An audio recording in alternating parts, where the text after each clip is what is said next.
What's going on, guys? Andrew Piluk Hockey here, back again with another video. Today I'm previewing the Toronto Maple Leafs versus the Colorado Avalanche for Saturday, November 23rd. This game is at 7 p.m. and this is the first game that these teams have played against each other since the big trade with Nazem Kadri, Tyson Barrie, Alexander Kerfoot, Calle Rosen, everybody who was mixed into that trade. The huge trade on July 1st, 2019.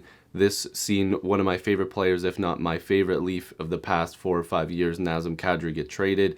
And the trade did not work out in favor of Toronto with Tyson Barrie at the beginning, but with this new style of coaching that Sheldon Keefe is bringing, Tyson Barrie already looked fantastic in the first game. Kerfoot played through an injury, and he's continuing to play through an injury, and he's played pretty decent so far. So I'm expecting a really good game.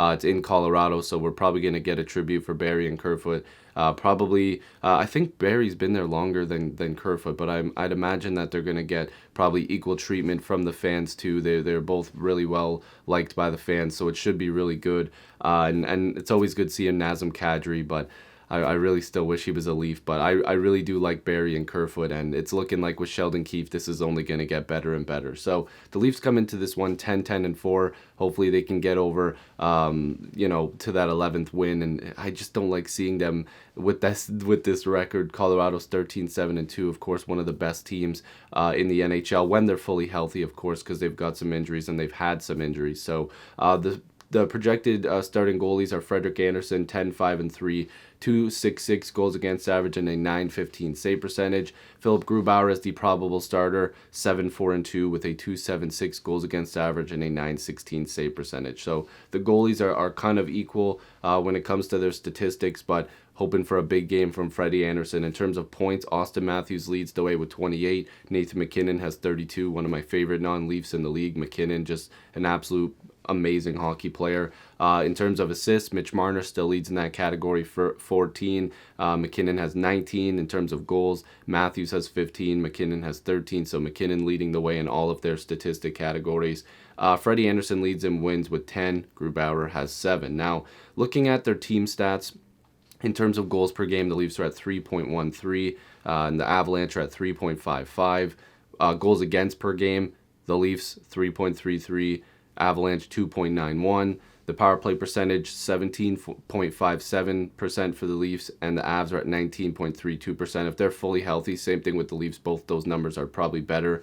And the penalty kill percentage has the Avalanche at 78.21% and the Leafs at 74.07%. So if you're looking at this, the Avalanche lead in literally every single category. So the Leafs are going to have a really good game. The Avalanche are, of course, off to a much better start than the Leafs are. And both teams, like I said, are a little banged up. They've had some injuries, and they still have some big injuries, of course, to some star players. And this one should be really interesting, though. Besides the storyline of the Kadri and Barrie thing, this is Sheldon Keefe's second game, and it looked like the Leafs responded really well to what he was coaching and his coaching style. You've seen that he was really prone to allowing the defensemen to join the rush and to make plays. Look at Tyson Barrie, Justin Hall, Muzzin, like Riley, every single defenseman, Dermott, even Ceci, like literally everybody got a chance to rush into the zone and make a play. We seen Tyson Barrie get his first goal of the season.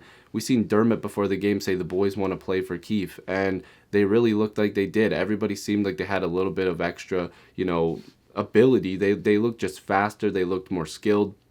And it also is because they're on the hot seat now too. Kyle Dubas is going to have to make a move if these guys continue to play poorly. But that first game against what am I talking about? The first game against Arizona. Sorry, I completely forgot about who they were playing the other night.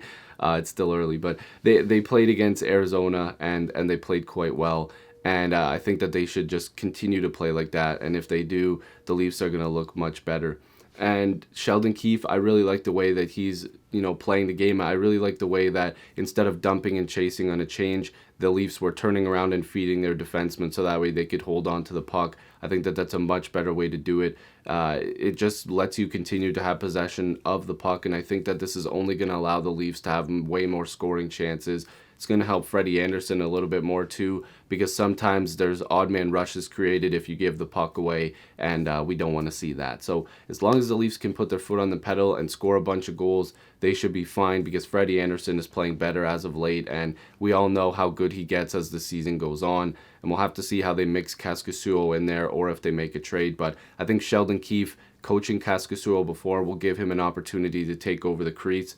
And I wouldn't be opposed to it either for him to be the backup, of course, not the starter. But big game, Saturday, November 23rd tonight, 7 p.m. Not as late as the last couple games. Against Arizona was 9, and against Vegas was at like 10 or 10:30. So this one's a little bit earlier for everybody. So hopefully you guys enjoyed this video. If you're new, make sure to subscribe. Really appreciate it. Join the squads, get to 7,000 subscribers, and hopefully I'll see you guys in the next video or stream. Peace.